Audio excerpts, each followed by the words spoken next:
함께 하시는 하나님과의 신앙생활은 매우 실제적인 것입니다.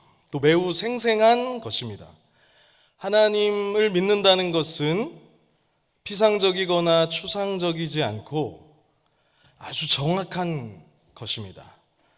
우리는 우리 삶에 역사하시는 하나님의 완벽한 섭리를 인정하고 그분의 완벽한 통치를 따르고 찬양해야 마땅합니다. 그 하나님께서는 지금도 살아 역사하시며 오늘 예수 그리스도의 몸된 교회에 말씀하십니다.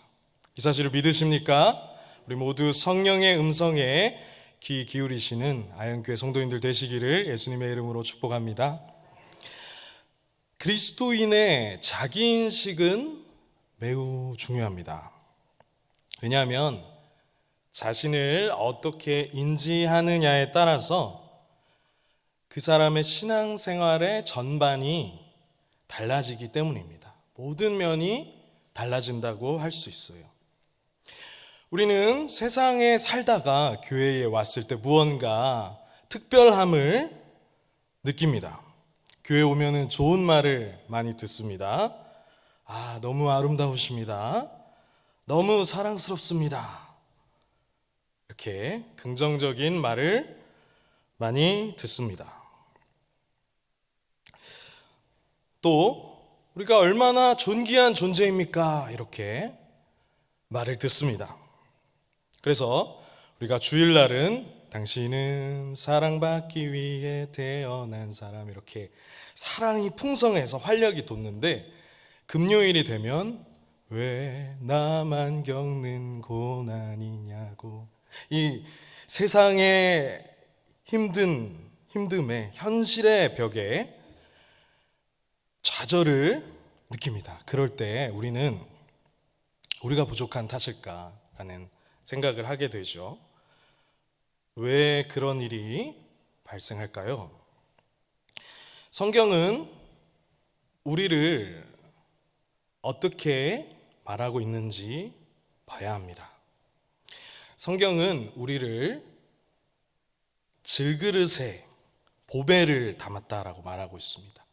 우리가 이 보배를 담은 질그릇이라고 말하고 있습니다. 한번 따라해 보시겠습니까? 보배를 담은 질그릇. 네, 성경은 우리 자신에 대해서 이렇게 말씀하고 있죠. 요즘에 값나가는 보배들은 어디에 보관하겠습니까? 아주 특수 제작된 함에 보관할 것입니다. 그런데 성경은 이 보배를 어디에 보관한다고요? 질그릇에 보관한다라고 말씀합니다. 이것이 무슨 뜻일까요? 오늘 말씀을 통해서 그리스도인으로서 바른 자기인식을 하고 하나님의 뜻을 알고 우리의 신앙이 온전히 세워갈 수 있길 축복합니다. 첫 번째로 여러분은 여러분 자신을 어떻게 생각하십니까? 성경은 우리를 보배를 담은 질그릇이라고 말씀하고 있습니다. 이 질그릇의 특징은 무엇일까요? 나약한 것입니다. 그리고 흔한 것입니다. 누구든지 집에 하나쯤은 있는, 한두 개쯤은 있는 그런 그릇이죠. 또 유약을 바르지 않는다고 합니다. 이러한 질그릇에, 나약하고 깨지기 쉬운 질그릇에 보배를 담았다는 것을 우리는 같이 이해해야 됩니다. 그래서 이 질그릇에 보배가 들어온다고 해서 반짝반짝 빛나는 보석함이 되는 것이 아니라 보배를 담은 질그릇이라고 말씀하는 것이죠. 우리가 세상의 기준과 잣대에 따라서 보게 되면 어떤 때는 자신이 굉장히 괜찮은 존재로 보입니다. 그런데 또 어떤 때는 자신이 굉장히 부족하다고 느껴져요. 이것이 세상의 기준과 가치입니다. 집값이 오르면 나도 함께 오르고, 내리면 나도 내리고 이런 일이 아주 흔합니다. 또 이 바나나는 예전에 이 부잣집에서만 볼 수 있는 그런 과일이었다라고 합니다. 옛날에는 부자들만 먹는 과일이었는데 요즘에는 어떻죠? 오늘날은 아주 흔한 과일이 되었습니다. 누구나 먹을 수 있는 이것을 이제 희소가치라고 하죠. 이처럼 세상의 기준과 잣대라는 것은 오를 때가 있고 내릴 때가 있고 이 세상의 기준의 잣대에 맞춰서 어느 때는 자신이 괜찮은 것 같은데 또 어느 때는 자신이 기준에 부족하기 때문에 항상 불안한 것입니다. 세상의 기준과 가치관 속에서는요. 그러나 오늘 어떻습니까? 성경 말씀 안에서 성경 말씀대로 우리 자신을 바라봐야 하지 않겠습니까? 성경은 그럼 우리에게 질그릇이라고 말합니다. 황금 그릇이면 좋겠는데 보배를 담은 이 그릇도 황금이면 좋겠는데 질그릇인 것입니다. 그런데 그릇의 용도는 무엇이죠? 담기 위한 것입니다. 황금 그릇에 만약에 똥이 들어가 있다면 어떻겠습니까? 그 그릇보다 그릇에 담긴 내용물이 더 중요한 것이죠. 보배를 담았다고 해서 내가 보석함으로 바뀌는 것이 아니라 여전히 질그릇입니다. 그래서 괴리가 있는 것입니다. 그래서 우리가 보배만을 강조하게 되면 말씀은 말씀이고 말씀은 참 좋은 말씀이고 나는 나고 이렇게 분리가 돼서 생각할 수가 있는데요. 기독교는 어떻습니까? 명상하듯이 현실과 동떨어진 것이 아니라 현실이 어떻다고요? 질그릇이라는 것을 말해줍니다. 보배를 담은 질그릇이라는 것이죠. 그냥 질그릇이 아니라 예수 그리스도를 담은 복음을 담은 그런 질그릇이라는 것이죠. 하나님께서는 우리가 질그릇인 줄 모르시는 게 아니라 아십니다. 우리가 참 연약하고 나약하고 깨지기 쉬운 그 질그릇인 줄 모르시는 것이 아니라 아시는 것이죠. 여기 있는 어떤 이 질그릇을 구성한다는 이런 단어는 아주 티끌과 먼지와 같다는 그런 이야기입니다. 참 보잘것없어 보이는 흔하고 나약한 질그릇인데 하나님께서 이것을 아시고 우리를 무엇이라 말씀하시냐면 보배를 담은 질그릇이라고 말씀하신다는 거예요. 그러면 왜 그렇게 만들었을까요? 우리 함께 말씀의 후반절을 살펴보겠습니다. 우리가 4장 7절 말씀을 읽었는데요. 자, 우리에게 있지 아니함을 알게 하려 함이라. 자, 같이 한번 읽어보겠습니다. 시작.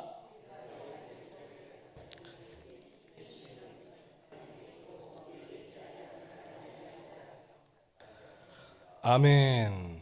이 보배를 질그릇에 가진 것은 심히 큰 능력이 하나님께 있고 우리에게 있지 않음을 알게 하려고 한다는데 그 목적이 있다고 말씀합니다. 하나님께서는 이스라엘을 택하셨습니다. 이스라엘은 그 지역의 남방과 북방에 비해서 강대국이 아니었습니다. 그럼에도 불구하고 이 이스라엘이라는 나라를 만드셔서 하나님께 영광이 되게 하시고 하나님이 드러나게 하시는 것이죠. 오늘날도 이 신약시대인 지금은 다른 의미를 가지지만 유태인들이 전 세계의 부와 여러 가지를 소유하고 있다고 알려져 있습니다. 구약 성경을 가진 이스라엘 사람들이 그것을 가지고 있다고 알려져 있습니다. 믿음의 조상인 이 아브라함은 한 사람의 개인이었지만 하나님과 언약을 맺습니다. 그리고 그 당시 지역의 연합국들에게 승리합니다. 그는 강대국보다 강한 것이죠. 아브라함이 무엇이기에? 아브라함이 누구기에? 왜 그렇습니까? 심히 큰 능력이 하나님께 있기 때문이죠. 그래서 아브라함을 통하여서, 이스라엘을 통하여서 하나님이 누구신지 드러나게 되는 것입니다. 그래서 아브라함이 이 11조를 멜기세덱에게 바치게 되죠. 하나님의 제사장에게 바치게 됩니다. 시편 50편 15절 말씀은 이렇게 말씀하고 있습니다. 우리 같이 읽어보겠습니다. 시작. 환난 날에 나를 부르라. 내가 너를 건지리니 내가 나를 영화롭게 하리로다. 아멘. 환난 날에 나를 부르라. 내가 너를 건지리니 내가 나를 영화롭게 하리로다. 이렇게 나와 있습니다. 환난 날에 하나님을 부르면 하나님께서 건져주심을 통해서 나약하고 깨지기 쉬운 질그릇과 같은 그 사람을 도와주시고 건져주심을 통해서 그것이 하나님께 영광이 된다는 것입니다. 할렐루야. 그것이 하나님을 영화롭게 한다는 것이에요. 하나님은 나의 연약함을 아십니다. 하나님은 우리의 연약함을 아십니다. 그것이 우리에게 무언가 위로가 되지 않습니까? 예수님은 베드로가 3번 부인할 것을 아셨습니다. 그래서 예수님께서 베드로에게 왜 그러냐, 너 그것밖에 안 되냐? 라고 하시지 않으셨죠. 내가 나를 볼 때는 어떻습니까? 세상의 잣대에 맞추다 보면은 좋았다가 어떨 때는 좋아요. 세상의 기준에 잘 맞아서. 또 어떨 때는 나빠요. 나빴다가 또 맞춰지지도 않습니다. 세상의 기준에 의하면. 그러나 성경은 무엇이라고 말씀하는 것이에요? 성경은 보배를 담았다면, 이 질그릇의 보배이신 예수 그리스도와 복음을 담았다면 예수님만큼 가치가 있는 것이다. 이렇게 말씀하고 있는 것입니다. 이 보배를 담았다면 이 보배를 담은 질그릇은 연합되어 있고 예수님만큼 가치가 있는 것이다 라고 이렇게 말씀하고 있죠. 왜 그렇게 만들었는가? 하나님께서 심히 큰 능력이 주님께 있음을 알게 하시려고 그렇게 하셨다는 것이죠. 오늘날 우리 사회에서는 열등감이 많이 우리 사회를 지배하고 있습니다. 왜 그렇습니까? 남보다 조금 잘하면 엄청난 우월감을 가지고, 남보다 조금 못하면 엄청난 열등감을 가지는 것입니다. 그래서 이 열등감의 형태가 우월감으로 같이 나타나는 것이죠. 나 왜 기준에 잘 못하지? 나 기준에 좀 부족하지? 할 때 엄청난 열등감을 느끼고, 또 어떤 사람들보다, 어떤 세상의 가치 기준이 있는데 어떤 사람보다 잘하면 엄청나게 우월감을 느낍니다. 제가 카톡을 하나 가져왔는데요. 이 카톡에 보시면은 어머니와 어떤 자녀가 이 카톡을 주고받은 것 같아요. 그래서 제가 보니까 90점을 넘기지 못한다면 넌 더 이상 내 딸이 아니다. 이렇게 카톡을 보내셨네요. 그러니까 누구세요? 이렇게 카톡으로 답장을, 저도 이제 이해하는데 조금 시간이 걸렸는데요. 누구세요? 이렇게 보냈는데 조금 미소가 있어서 제가 가렸는데 내 어머니다. 이렇게 카톡을 보냈는데 다음 이제 카톡을 보니까 아줌마 저 학교 끝났어요. 이렇게 보낸 거예요. 그러니까 그 성적을 못 받은 거죠. 네. 우리가 이제 시험 점수를 90점을 맞으면 우리 아이들이 막 90점짜리의 사람이 된 것만 같아요. 우리가 시험을 30점을 맞으면 그 30점 정도의 사람밖에 안 되는 것 같아요. 이것이 세상의 기준과 가치관이죠. 또 다른 예를 들면 몸무게가 참 40kg면은 좋겠는데 40kg면 세상의 기준에서는 아주 훌륭한데 80kg면은 살 가치가 없는 그런 인간이 되는 것이죠. 제가 몇 킬로인지 말씀드리려다가 비밀로 하려고 합니다. 무슨 말씀이냐면 보배를 담는다고 해서 보석함이 되는 것이 아니라 나는 질그릇이고 하나님께서 나를 도와주실 때, 하나님을 우리가 부를 때 하나님께서 영화롭게 되신다는 것이죠. 그걸 통해서 하나님이 알려주신다는 것이죠. 아브라함도 마찬가지고요, 이스라엘도 마찬가지고요. 하나님께 영광 돌린다는 것은 무엇입니까?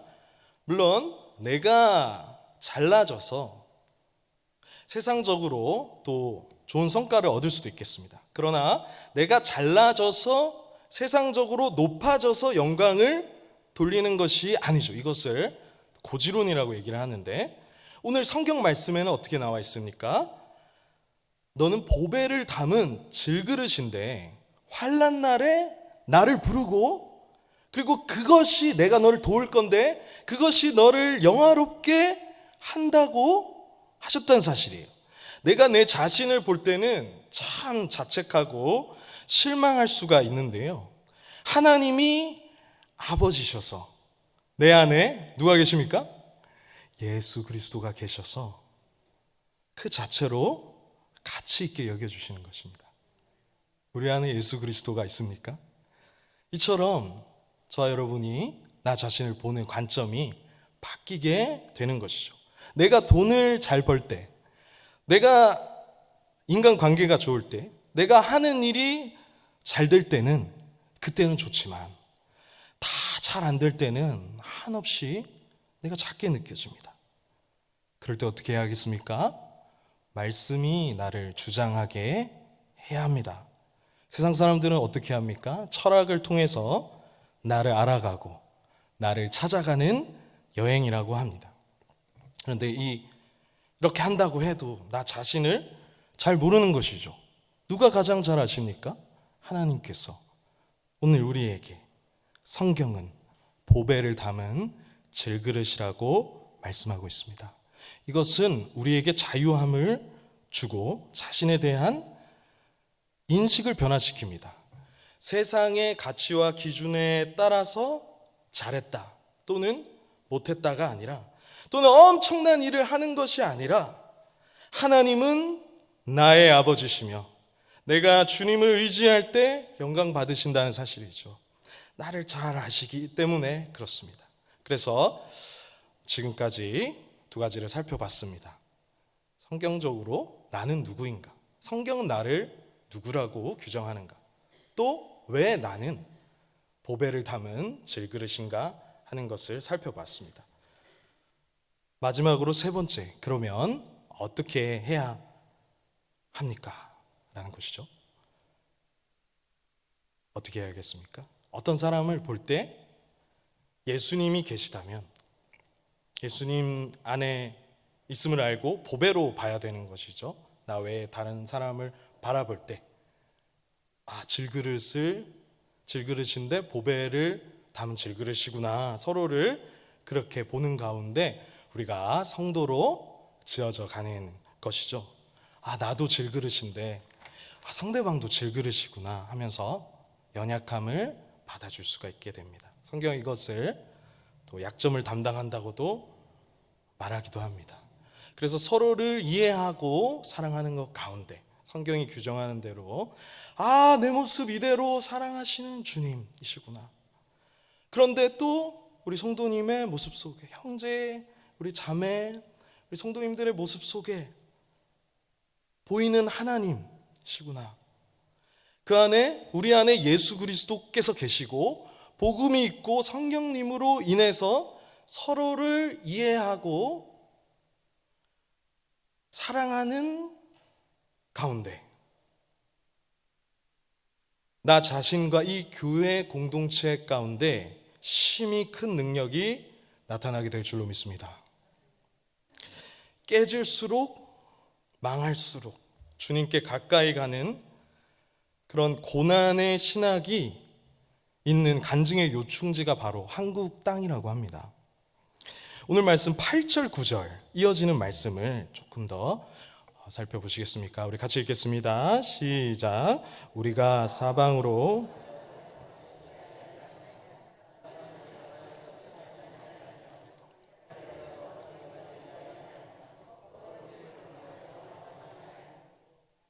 아멘. 말씀 보시면 답답한 일을 당하여도 낙심하지 아니하고 박해를 받아도 버림받지 아니하고 거꾸로 뜨림을 당해도 망하지 않는다. 그것은 예수의 죽음을, 나의 옛 자아를 예수님께서 짊어지셔서 죽으셨고 이제 예수님의 생명이 나의 가운데 나타나게 되는 것이죠. 여러분 보십시오.